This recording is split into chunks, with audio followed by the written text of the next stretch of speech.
going on, Jerome's? The bulk of the week 1 of the 2024 NFL season is in the books. Only have Aaron Rodgers and the Jets going out to San Francisco, hopefully losing, hopefully getting crushed. Or, I don't know, like, do you want the Niners to win?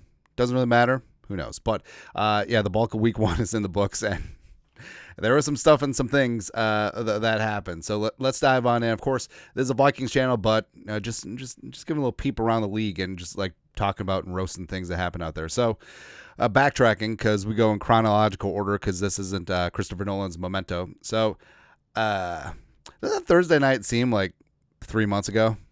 Doesn't it? There's a lot that's been going on. But Ravens, Chiefs, the Chiefs unveiling yet another Super Bowl banner, whatever. But the Chiefs do survive. The Ravens made a nice little push there. Isaiah Likely, just like that toe. That toe. But I feel like we have to talk about the play before where Lamar just completely missed Zay Flowers. But I don't know, man. But Lamar Jackson looking to get things done. Likely 9 for $111 and a touchdown. Are you concerned about Mark Andrews' usage? I don't know, man. But the Chiefs are tough. I mean, the Chiefs have heart. The Chiefs are multiple. The Chiefs can do a lot of things, man. Xavier Worthy is going to be legit. So, hey, Bills. Geniuses. Hey, why do you give Patrick Mahomes and Andy Reid the fastest receiver in combine history? Why? Just why? That's what I want to know. Friday night in Brazil. So the game went off without a hitch. Fortunately, Jordan Love got dinged up on the second last play. It's going to be an MCL sprain. His availability for the next 3 to 6 weeks could be up in the air, including Vikings versus Packers week 4 at Lambeau. So TBD there. I mean, this game was ugly. This game was sloppy. The field, the turf at Corinthians Stadium is just not conducive for the NFL. And what's ironic is that the Packers and the Eagles are the only teams that use that same synthetic surface, or the hybrid between, I don't know. Like, can we just do grass? Like, we can put a man on the moon. We can do lots of things, but we can't make grass grow in cold weather cities. So there's a reason why high-end soccer players and high-end soccer teams have it in their contracts that they only play on natural grass. They don't play on artificial surfaces of any sort. That's what the NFL should be. Anyways, but Jalen Hurts is ass. Like, can we say that? And Saquon had a trio of touchdowns, which was fantastic. Jaden Reed was looking really damn good before. Although I feel like Jordan Love was incapacitated even before he tore his or sprained his MCL, because he just did not look good. And basically, you take everything from this game and sort of throw it out the window, because I don't really know what to take away from this other than no one had any footing. Like, I mean, this game was so high scoring because, yes, offensive players had to play on the same surface as defensive players, but they know where they're going, right? So it's really hard to be a defender when you lose traction like this. So I don't know if there's a ton to take away from it. I think that the Packers defense is ass. Thank you. Jair Alexander just got bodied by A.J. Brown. Fantastic. To the Sunday games. So then the early games. So the Steelers go on the road. No Russell Wilson with a calf injury. Justin Fields gets it done in Atlanta. Now, what's interesting is that the Falcons, everyone and their mom talked about, hey, Justin Fields should head back to Georgia. He grew up in suburban Atlanta. This would be a perfect fit, but no. But Kirk Cousins for the Falcons, you know that high-powered offense that they were talking about? Oh, Drake London, Kyle Pitts, here we go. They scored 10 points. Kurt had 19 yards passing in the second half. He had 2 interceptions. He had a check down that ended the game, which is fitting. But the Steelers, I don't know what to make of the Steelers other than J.J. Watt is really, really good. I mean, that's it. Like, Fields was fine, but not really. Najee Harris had a nice game. George Pickens had some great catches, but I don't know. Like, if and when Russ is healthy, do they roll with him again? Frankly, they should trade Russ to the Packers, because I mean, Russ with his one season with the stupid Badgers, like he showed that he can mingle well with the Wisconsinites. So maybe they can turn to Russ for a couple weeks before Jordan Love gets back, because Malik Willis ain't it, man. Or they're gonna reach out to Tannehill. I don't know, but I mean the Falcons. I mean that defense looks to have a nice turnaround with Raheem Morris, but I mean, how do you hold a team to 18 points and you still lose? It's rough, man. Hey, and also, it was pointed out that they had 96% of their snaps in shotgun, the Falcons did, which is weird because Cousins' best attribute, respect, is under center play action. Is that Achilles not up to par? Like, is that why they make Michael Penix such a high priority? Who knows, man.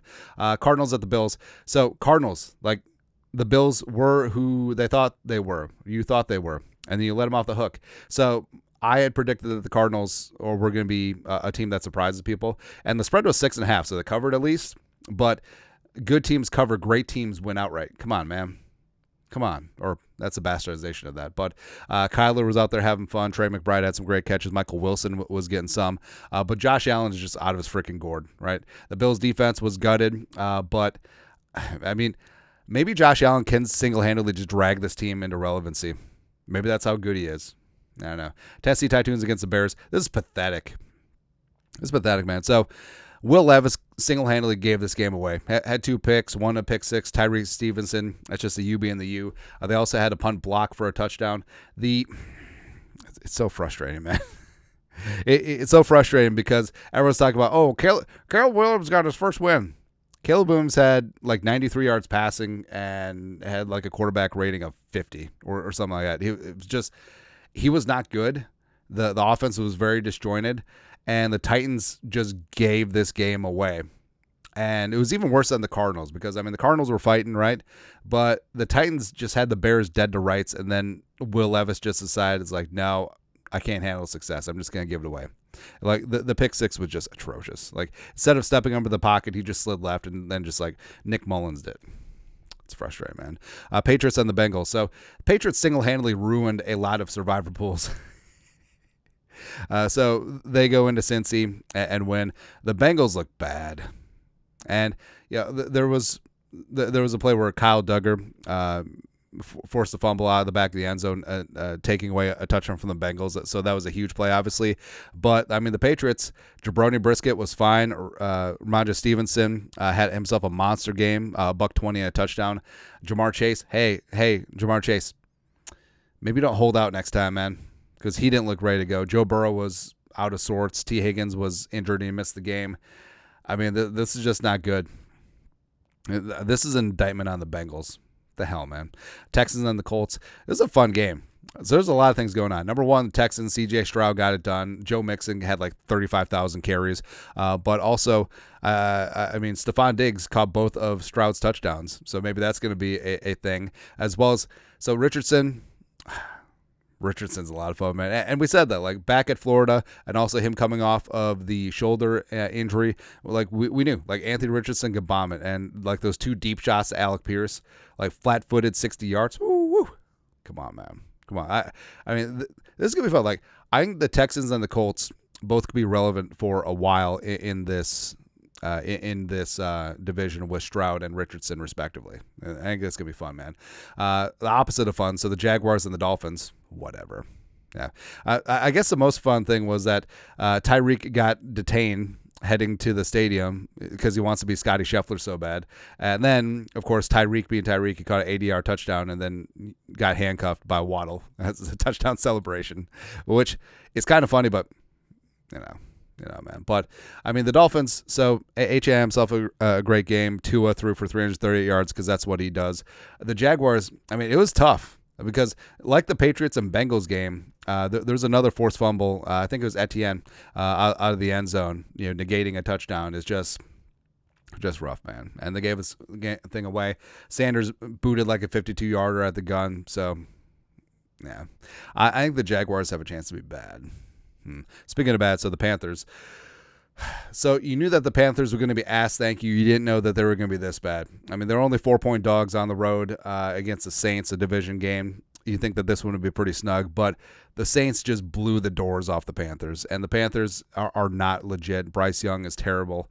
Dave Canlis' regime is off to a very rough start. And the Saints, I mean, maybe the Saints won't be biblically bad like we predicted, but maybe it's just that they played the Panthers at home. I don't know, right? So, yeah, people are going to talk bad about the Vikings beating down the Giants. Like, what about the Saints and the Panthers? Or all of a sudden the Saints are good.